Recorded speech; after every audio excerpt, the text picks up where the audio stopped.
झारखंड के पूर्व मुख्यमंत्री हेमंत सोरेन को सुप्रीम कोर्ट से राहत नहीं मिली है। कोर्ट ने अंतरिम जमानत की उनकी याचिका पर फैसला नहीं सुनाया और नोटिस जारी करते हुए मामले को 6 मई वाले हफ्ते तक स्थगित कर दिया। इसका मतलब सोरेन को फिलहाल जेल में ही रहना होगा। वह जमीन घोटाले में जेल में बंद हैं। न्यायाधीश संजीव खन्ना और दीपांकर दत्ता की पीठ ने उनकी याचिका पर सुनवाई की। सोरेन ने मामले में अपनी गिरफ्तारी के खिलाफ झारखंड हाई कोर्ट में याचिका दाखिल की हुई है। हाई कोर्ट फरवरी में ही मामले पर सुनवाई पूरी कर चुका है, लेकिन अभी तक फैसला नहीं सुनाया है। सोरेन ने इस देरी को सुप्रीम कोर्ट में चुनौती देते हुए अंतरिम जमानत मांगी थी। सुप्रीम कोर्ट ने कहा कि वह 6 मई वाले हफ्ते में मामले की सुनवाई करेगा और तब तक हाई कोर्ट अपना फैसला सुना सकता है। जस्टिस संजीव खन्ना की अध्यक्षता वाली बेंच में सोरेन के वकील कपिल सिब्बल ने कहा कि हाई कोर्ट ने हेमंत सोरेन की जमानत पर फैसला सुरक्षित रखा हुआ है, लेकिन फैसला नहीं सुना रहा है, जिसके वजह से हेमंत सोरेन चुनावी प्रचार में हिस्सा नहीं ले पा रहे हैं। हमें अंतरिम जमानत दी जाए। इसके बाद कोर्ट ने सोरेन की अंतरिम जमानत की याचिका पर ईडी को नोटिस जारी किया। कोर्ट ने कहा कि इस मामले पर 6 मई को अदालत मामले की अगली सुनवाई करेगी। तब तक अगर हाई कोर्ट चाहे तो सोरेन की गिरफ्तारी को चुनौती देने वाली याचिका पर सुरक्षित रखे गए फैसले पर अपना आदेश दे सकता है।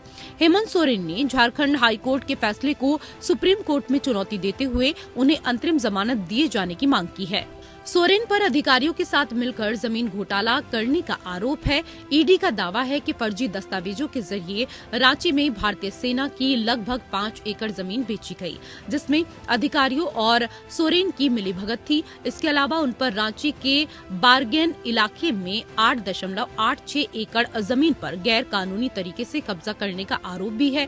ईडी मामले में चार्जशीट दाखिल कर चुकी है।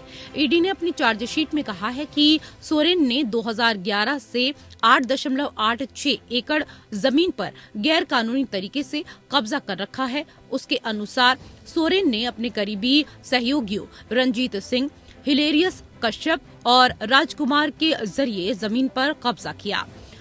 चार्जशीट के मुताबिक इस पूरे मामले में राजस्व अधिकारी भानु प्रताप प्रसाद की अहम भूमिका रही, जिन्होंने जमीन के दस्तावेजों से छेड़छाड़ की। आरोप है कि सोरेन की तरफ से संतोष मुंडा जमीन की देखभाल करते थे। मामले में ईडी ने 31 जनवरी को सोरेन को गिरफ्तार किया था और वो अभी जेल में है। गिरफ्तारी से चंद मिनट पहले उन्होंने मुख्यमंत्री पद से इस्तीफा दे दिया था।